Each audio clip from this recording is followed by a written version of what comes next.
Hello, everyone. Thank you for tuning in. I am Jay Lee. This is Jay Lee's Corner, and this is my review for Love and Hip Hop Hollywood. This is season 4, episode 4, and it's called Hit Swag. Now, okay, yes, I want you to subscribe if you are not a subscriber. No, subscription does not cost you anything. You just hit the subscribe button so that you can know when I have new content. So please subscribe because I like new subscribers. You can also share my videos. You can also like my videos. And as you know, there is a comment section below all the way at the bottom. Just scroll. And you can leave your comments. The rule of the comment section. Be respectful. See? Quick, fast, out the way. Subscribe. Thank you. I'm trying to figure out if this season is good or not. I mean, some of them are really good parts. Some of it is some bullshit. Some of it is heartfelt. And some of it, again, is some bullshit. And, you know, today I think it was a mix of the two. I'm over Masika. I'm over Nikki Baby. I think I'm over Brooke. And I'm just, you know, let's just get started. So, you know, it starts off with Masika, and she's beating up with some guy named Miss Ray. I don't know if it's Mr. Ray, Miss Ray, but, you know, it's one of the gays, as they say. And she wants him to plan an event because I guess she got a lipstick or lip gloss or some kind of makeup line that she's trying to have a party for. And this person just happens to be someone who was at odds with Zale, her other good gay. And that's why I said I don't know if I like this season, because it's a bunch of bullshit. Of all the gay party planners in America, how do you pick the one that has an issue with your friend? That's not what even happens in real life. You know what I'm saying? That's where I'm like, they just putting people on this show just to have conflict. And that is aggravating the fuck out of me. Because what the fuck does Masika or even Mr. Ray have to do with love and fucking hip hop? I don't fucking get it. Okay? It's fucking aggravating. So, you know, they start talking about how he's going to help plan. And then she's like, well, yeah, I was going to have, you know, my friend Zale stop me and try to help. But, you know, he's meeting with the enemy. He's meeting with some hoe or some thought or some tramp or some whatever hood rat from Atlanta. Speaking about Alexis, I don't know why Masika has it in her head that she's too good to even say Alexis's name. Y'all both is basically the same kind of person. A chick who was fucking with some type of rapper or producer. So neither one of y'all is better than the other one. I mean, you know, let's be honest. And at this point, Masika's starting to look like, you know what I'm saying, a little bit of a pussy of how she's avoiding Alexis so much. And, you know, that's getting on my motherfucking nerves a little bit too. See, I can't be me. Pause. Oh, it didn't pause. That was a short pause, and I didn't die in between the pausing. Anywho, so yeah, Masika and this whole Alexis thing, I'm like, I just wish they would meet up and get it over with because it's not even that serious. But Mr. Ray brings up how he doesn't like Zale, how he heard Zale don't like him. But he don't know why, because he don't even know that man and he don't even know that lady. But at the same time, I'm like, whatever. So, you know, Ray is asking her, well, like, who do you want to invite? You know, going through the regular, you know, Moniece, Nia, the same old people who they invite to all their parties, the same 3 people. And when he gets to Zale's name, initially Masika's like, well, nah, I don't think I want to invite him. We not vibing right now. And Mr. Ray say, no, go ahead and invite him. You know, I can handle him. When you're having an event and someone tells you to invite someone you're at odds with, they'll handle them, that is a key factor to let your ass know it's going to be some bullshit.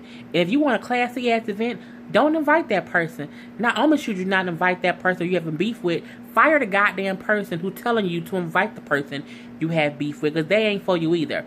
Look, all my friends, all my people know, don't invite nobody to nothing that Jay Lee don't get along with if you if you think nothing gonna happen, not saying something gonna happen, but if that person approached me, I'm not gonna, be silent, I'm not gonna be silent Sally in the goddamn gone corner. I'm gonna say something back. I'm not gonna be as bad as what happened at the party. But at the same time, when you don't want you to pop off at an event, you just don't invite people who are at odds. That's just common sense as a fucking adult. So it's that whole thing. So next, we see Moniece and Nia meeting with Cisco. This is after the whole dinner thing where they met him, had a couple of jokes, and he left because he was upset about. I'm sorry. He left because they were talking crazy or whatnot. So now they're trying to meet with him to basically apologize for how things went at the dinner, but also they're trying to talk to him about Tia Marie and how she has a drinking problem. Now, I've known people who had drinking problems. I have seen alcoholics up close and personal on different levels, whether it's family members, whether it's a boyfriend, whether it's a fiance. I've seen it on many different levels. Whether it's me, I'm saying? I used to drink a lot when I was younger. I don't think the way her friends is handling it is helping. They're basically talking to Cisco, and they're saying, she has a problem. We want to have an intervention, and basically we want to know if you want to be involved in this intervention. Like, will you be there for her if we put her in rehab? You can't put a person in rehab. I mean, you can put them in rehab, but it doesn't mean it's going to work. You have to be sure that they are ready to go to rehab, for one. Cisco brings up how, because they were asking, like, well, how was she doing when y'all were in New York? And he like, we were hanging out and drinking, but, I didn't see, like, it was a drinking problem. And they like, well, you probably just didn't see it. I don't get how your friends are saying, man, she got a problem, and, we need to handle it. But y'all just not trying to handle it. If that girl drinking been out of control for that long, and if it was out of control before she went to New York, why y'all trying to make it such a big issue now when she doesn't seem, to the naked eye of me, to the naked eye of the viewer at this point in time, she don't seem drunk in every scene. She don't seem like she is wasted in every scene. I mean, she seemed tipsy, like she had a few drinks. But anybody who have a few drinks is going to be tipsy. And, that's just kind of what I think of. That's how I think about it. He's saying that he's in it for the long haul, which I think is a good thing. He also said how he doesn't see her as they see her, even though he know now that they're back in LA that she is a little bit different, that she is turning up a little bit more. What I think about her friends is, y'all keep talking to him. Why y'all ain't talking to her? Like, why aren't y'all as her friends saying, look, Tia, bitch, you got a problem, and we love you enough to let you know the fucking truth. You have a fucking problem. And my thing is, it's a difference between a person who just likes drinking and who, when they go out, they drink, and an alcoholic. There's a big difference. Like, when I go out, I do drink, but I don't drink at home, like, at all. I think a person who drinks all day, every day, a person who cannot wake up without a drink, who cannot go to bed without a drink, who is consistently always in an alcohol-induced state, that is an alcoholic. I'm a person who doesn't know when to quit. That is an alcoholic. So my thing is, if that's what is going on with Tia Marie, why are y'all just now trying to talk to her about it? And I hope y'all not doing this as a part of some punk ass storyline. That would just kind of piss me off. So the next thing we see is Brooke is meeting up with Booby, basically to tell him how Marcus was fucking this girl who was the paralegal to get him divorced, and how she's all sad, and how he ain't shit. Booby like, well, that's what I was trying to say before. He don't realize what he got. For me, that's weird, because Booby, you were cheating on Keisha Cole the whole goddamn gone time. And I just find it strange how you building Brooke up to be this oh so wonderful, I can't believe this other man don't know what he got. And you didn't know what you had either. So in retrospect, nigga, you was Marcus to Keisha Cole. Okay? So the same way that you didn't respect your wife, he not respecting Brooke. So you can't talk bad about that man when you were that man to your wife. He was that man to a girl he was kicking it with. You married Keisha and disrespected her. So my thing is, I just find it weird that you just see Marcus as this horrible dude doing her so wrong, and you can't believe he can't see what he got. You couldn't see what you had either. So, you are like the pot calling the kettle black. Both of you motherfuckers are some black no good people, so it's like whatever. And I don't mean black as in race, I mean black as in the goddamn tea kettle. Don't judge me. So, as he talking like, you such a good person, and he don't know what he's missing, and that's all this landed on thick, okay? Booby was landed on thick. I can see how he got Keisha cold, and that's how he was talking to her, because, you know what I'm saying, he do spit a good game. Go ahead, Booby Gibson, go ahead. And Brooke, she ain't letting it pass either. She's like, me and him been friends for so long, and, if he, him talking to me like that is giving me butterflies. Bitch, what? Okay, it ain't not never friend of mine who I've been friends with for years that can give me butterflies. Because I don't look at you in that light at all. You know what I'm saying? It takes time to look at somebody in that light where they give you butterflies.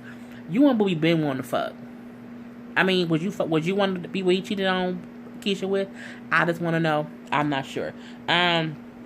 He's letting her know that he wants to hear some music he's doing, because as we know, Booby trying to get into this music thing. And she's like, oh, you want to do some music with me? He like, yeah. He play a song as the music is playing. He's rapping a little bit.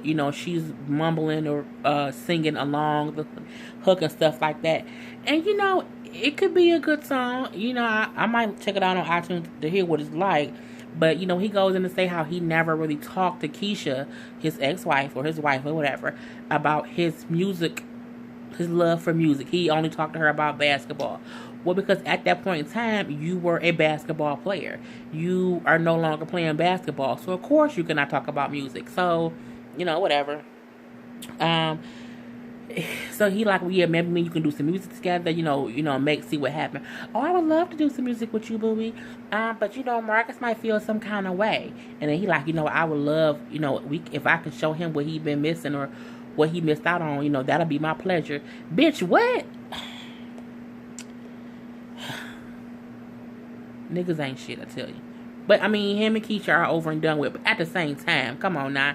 Y'all getting a little bit too close to be acting like y'all been just friends all this time. That's my point about it. So, the next thing that we see is, Cisco goes to Tiara. I don't know if he went to Tiara's house or he went to Tiara's hotel room. Because, to me, that room they were in looked like a hotel room. And it looked like it was a full-size bed. And I just think any adult, no matter where you live at, you should always, at all times, have a queen-size or king-size bed. And that bed looked like it could have been a twin or a full. So, Cisco goes there and they're talking. They're having an honest conversation. This is one of the moments where I can say I truly felt like it was not staged. It was a real-ass conversation about a real-ass situation. And, I liked this scene. He was basically asking her, like, what's going on with you? We've been arguing more. It's something different. I don't know what's going on. I need you to talk to me. Just open up to me. And she was sitting there. I mean, she looked a little sloshed. She looked like she probably did have a drink or two that day. Abso-fucking-lutely. But she wasn't, like, drunk. You know what I'm saying? But she looked like she had a drink. But she wasn't, like, incoherent or whatever. And he's just like, what's going on between us? She's like, well, we're okay, what? And then he's like, well, like, are you confused about stuff? Are you worried about, about life, about your career? And she was like, yes.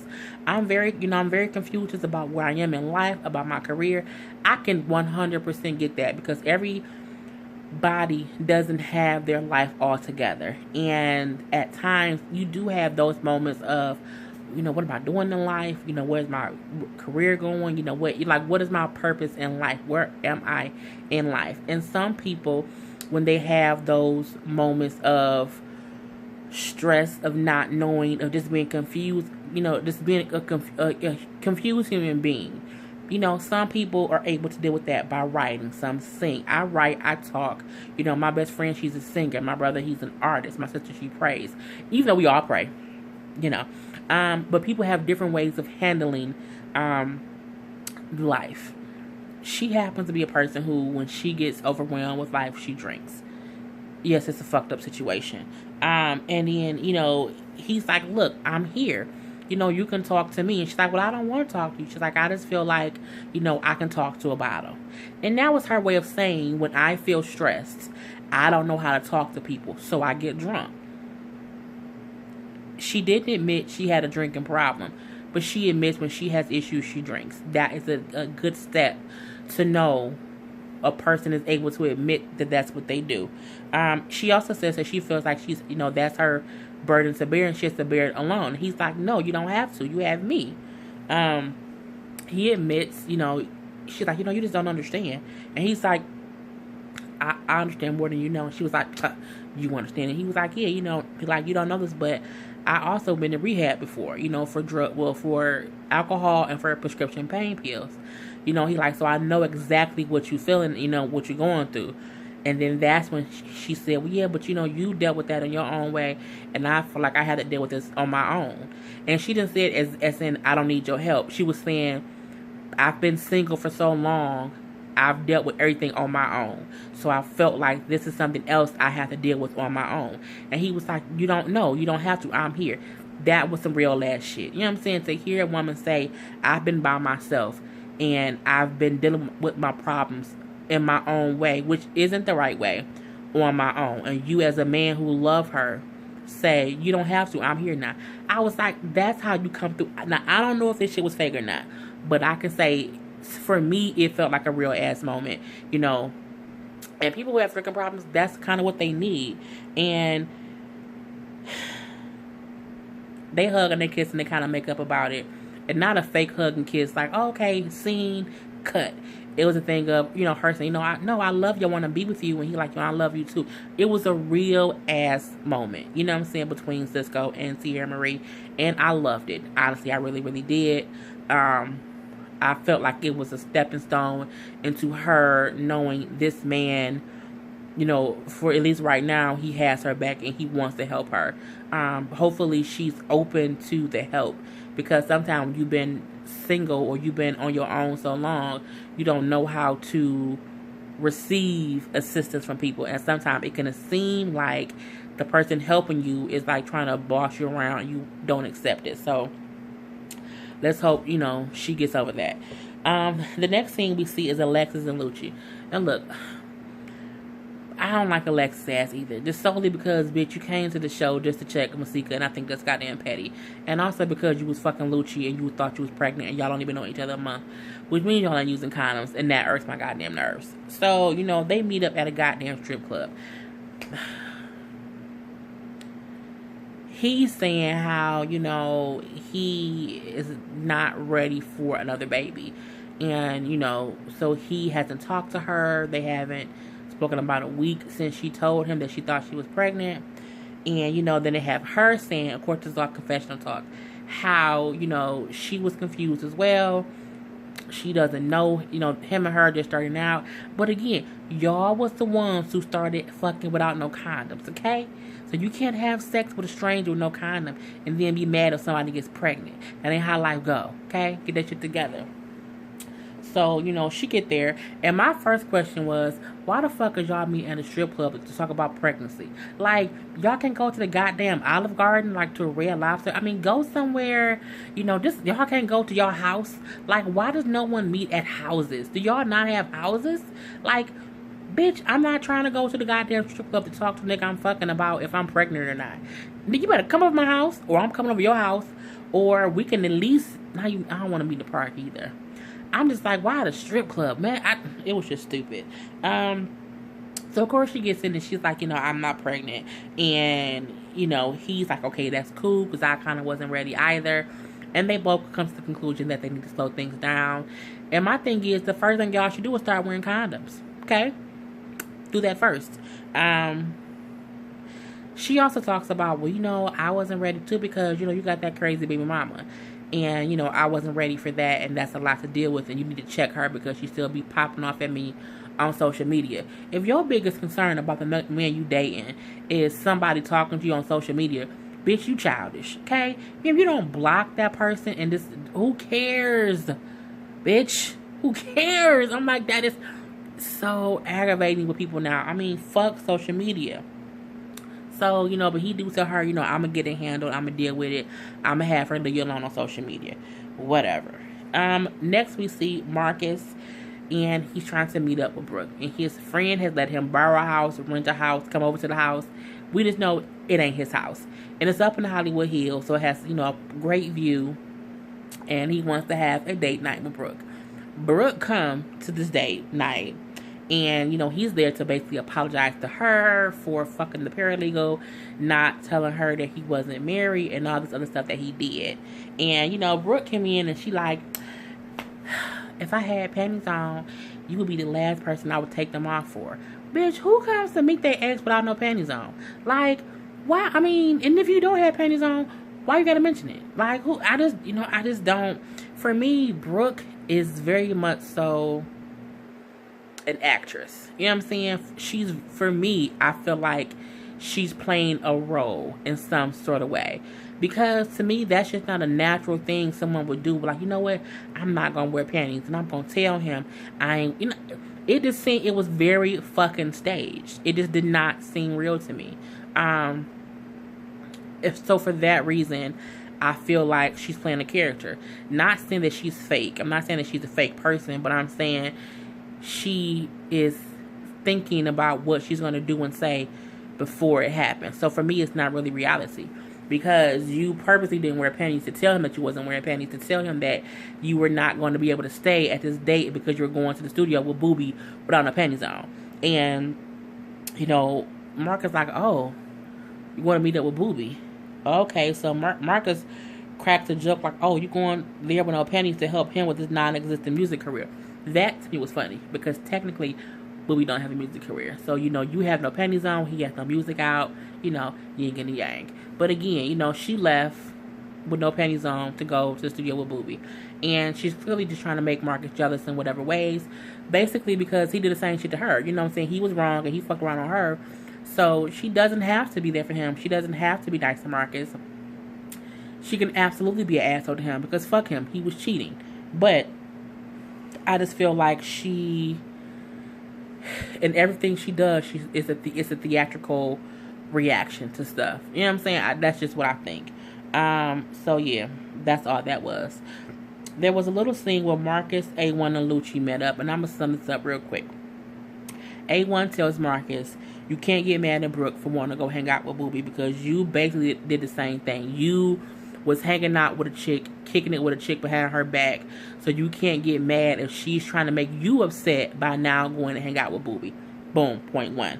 Secondly, we had Marcus tell A1, you can't get mad. No, you can't let Lyrica dictate who you work with because A1 has the opportunity to meet with or work with Keisha Cole, but he's saying because Lyrica says she didn't want him to work with any other artists, he doesn't know if he should have this meeting with Keisha Cole.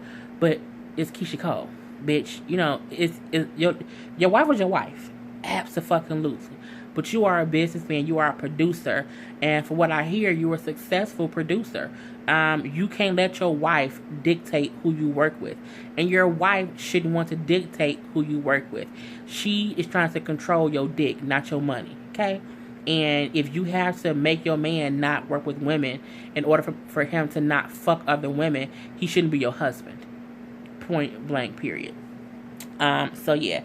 Lastly, Lucci brings up how Alexis is not pregnant and he's happy she's not pregnant and how his baby mama is a crazy bitch. That was their whole scene. Next. So the next thing that we see, it is Booby and Brooke in the studio. Let me say this. I have friends from high school who I hang out with. I don't want them. I don't. And anyone in high school who I messed around with, we don't think about each other like that now because that was 20 years ago. Brooke and Booby is fucking. Used to fuck, wanted to fuck, or something. Because it's just something. It's always a flirtation when they're talking in the whole conversation. the shit ain't friendly, okay? You got friendly conversation and you got fucking conversation. They have fucking conversation. So, he was saying how if he tried to get with Brooke, if he wanted to take Brooke from Marcus, he could do that. It wouldn't be an issue. And also how, because his divorce is in motion, him and Keisha have been over for a long time, he can basically do whatever he wants to do, which is absolutely true. 100% true. But for some reason, I just don't like him. I think it's because him and Brooke is making it seem like we just friends, we just cool, ain't nothing up between us.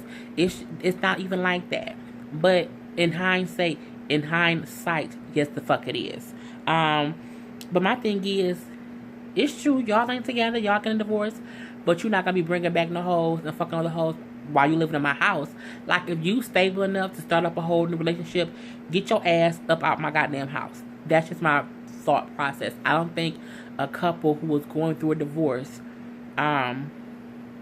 should be living together and dating other people. I just think that's crazy. I think that is a disaster waiting to happen. That's just my opinion. She's also saying, out of respect for Keisha, her and Booby have never been anything more than friends. Even though they grew up together, they've only been friends. However, she goes on to say, but he's getting a divorce, and they are not together, so it's getting harder and harder to keep him in the friend zone. Your friends is in the friend zone, no matter if they married or divorced. Okay, you think about taking them out the friend zone when you want to fuck them. Like I said, y'all ain't having friendly conversations, y'all having fucking conversations, and that just is my thing. And you don't go to the studio with your married friend who you ain't trying to fuck without no panties on unless you trying to fuck him. So, yeah. We next see Keisha, who meets up with, I don't know if I'm going to go over this part. Well, Keisha met up with Zell.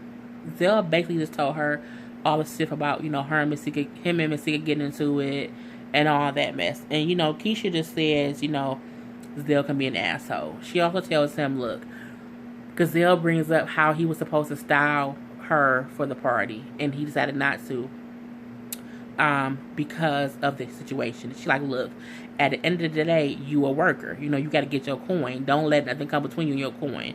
Go to the party and be nice, is what she basically said. The next scene I thought was hilariously stupid and ghetto. We see Nikki and Alexis is at a photo shoot for Nikki's lingerie line, which I think is very cute. She has some really cute stuff. Nikki's a talented girl for designing stuff. Go ahead. Her body's made by Mattel, but whatever. So anyway, at this photo shoot, Lucci baby mama walk in. Now see, my first question was, how the fuck did she even know where you were? What I'm saying? This is how you know production set shit up. Because again, I'm pretty sure they didn't have it posted where the shoot was going on at. So production had to have told her where the fuck y'all were to shoot this scene. So, Alexis is posing for the camera or whatever. And the baby mama walk in and Alexis is like, what the fuck is she doing here? You can tell this is her first time being surprised on camera. The same way you tried to pop up and surprise Masika on them, it's happening to you now, bitch. So Nikki like, who is that? And then she's like, that's Lucci baby mama. And the baby mama does look ghetto. You know what I'm saying? She's a pretty girl, but she also looks ghetto. And she's like, why the fuck are you fucking my baby daddy? Bitch, why you coming in on me and me? And she like, because y'all ain't together. What are you talking about? Now these two heifers proceed to argue back and forth over this man, where the baby mama is saying, why you fucking my man? And Alexis is saying, he told me y'all wasn't together. I wasn't fucking him while y'all were together. When I started fucking him, y'all weren't together anymore. I've been fucking him. I'm always gonna fuck him. You crazy bitch, you. He was right. The baby mama is fucking bananas. And Alexis like, I can't believe this crazy bitch called a flight from Atlanta to LA to check me about her baby daddy. But bitch, you called a motherfucking flight from Atlanta to LA to check Masika about Fetty Wap. So y'all are the same goddamn person. The same crazy shit that you did when you try to run up on Masika and check her and you end up getting into an argument with Zell. It's the same thing that Lucci's baby mama did to you. So the same shit that you came to LA to do is what she came to LA to do. She came to check you about you fucking her man. And Alexis kept trying to say, I'm not Masika. I don't break up happy homes. I don't fuck other people men. But bitch, the same way you thought you and Fetty Wap was together, I'm assuming Lucci baby mama figured they was together too, and that your ass was a Masika. So it's a whole circle out in these streets. You was Masika, she is Masika, Masika is Masika, and y'all both, or not even both, all three of y'all arguing within each other, and no one is checking the dude. And Nikki Baby in the back, and she was like, why y'all arguing? Y'all need to be talking to him, because he obviously lying to both of y'all. Now, when the goddamn Barbie in the room is the only one making sense, you know it's a goddamn problem. And it was a goddamn problem. And security had to drag the other girl out, and he was like, look, I booked the studio to have a photo shoot, and I'm not gonna let y'all ruin it. You know, I need security to escort her out. And they politely dragged her ass out of there. But I'm like, y'all still arguing about a man who fucking both of y'all. And at the end of the day, y'all both gonna look stupid, because he ain't even there defending one or either of y'all. So just grow up and leave it alone. We do see a scene where Keisha Cole is meeting with the AR exec from her label, and they want her to meet with A1. Now, this is the first time I can say I've seen A1 in a different light. Only because when he was talking to Keisha Cole, they were vibing musically. And he like, I can, I heard the song, I thought it was cool. I can slow your vocals up or speed your vocals up. It was a music conversation. And for the first time, I'm looking like, oh, he a real ass producer out in these streets. And he wasn't talking to Keisha Cole because she was a female or because he wanted to fuck her. He was like, musically, I vibe with you. I want to work with you. Let's make some music. That to me is a real producer, and that to me is why his wife Lyrica is wrong as fuck for not letting him be creative and work with whoever he wants to work with, as long as it's about the music. And even Keisha Cole was getting good vibes from him, and she wants to work with him too. That's how I think things should be. So for me, I did see him in a different light. I see him less of a character, less of what the fuck is he doing? Is he really in music?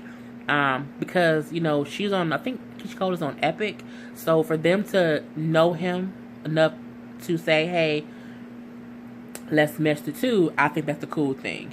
So yeah, they want to work together. And he like, my wife said that she didn't want me to sign any female artists. She never said that I could not work with female artists. He like, plus it's Keisha fucking Cole. I mean, yeah, it's fucking Keisha Cole.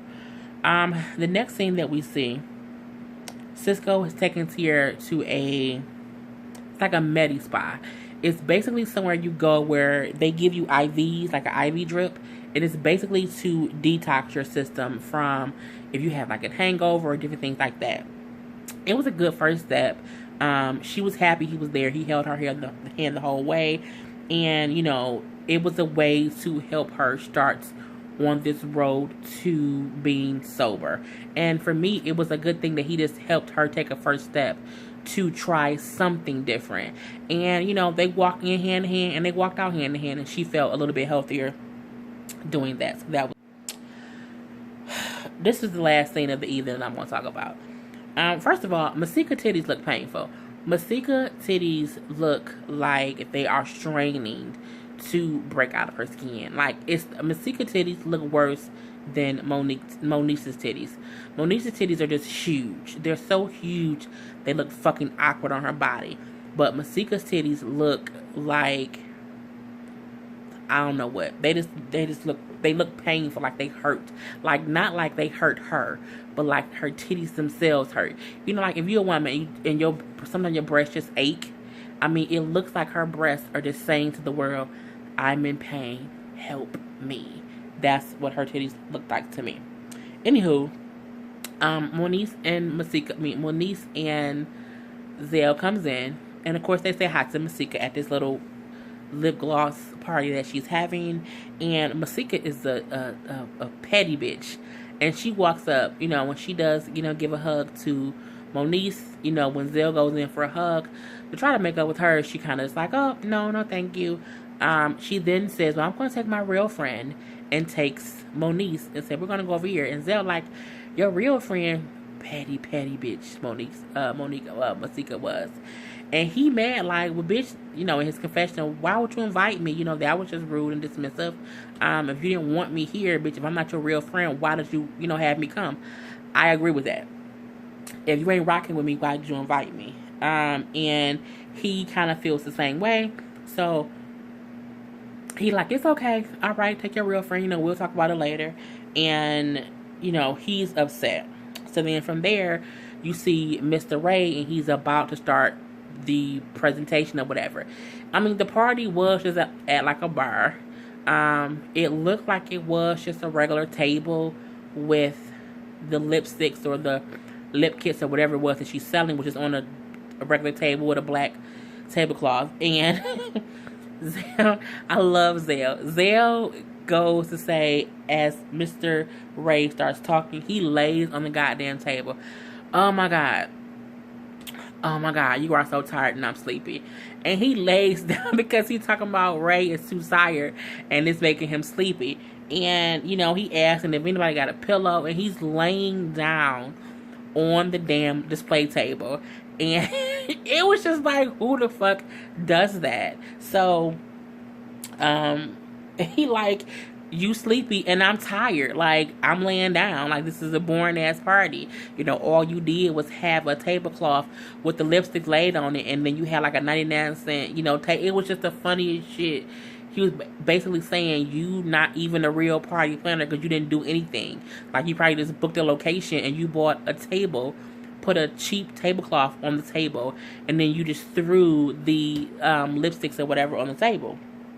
And it was just weird. So Zell is now he's standing on top of this display table. And, Mr. Ray is like, you just a monkey on display. He's like, you goddamn right I'm a monkey on display. But it's better than your goddamn display. And they're going kind of back and forth. And then Mr. Ray says to Zell, you a fraud any fucking way. All you do is borrow clothes in your boss's name. And he like, I do. He jumps off the table down to the ground. Everybody's like, because it was like a dramatic jump down. Like, he was jumping down to fight somebody. And, they then start fussing back and forth. And then at one point, I think I seen Zell throw some lipstick up. And then they're throwing things back and forth. And it became a fucking mess. And Masika's like, hey! And she's screaming.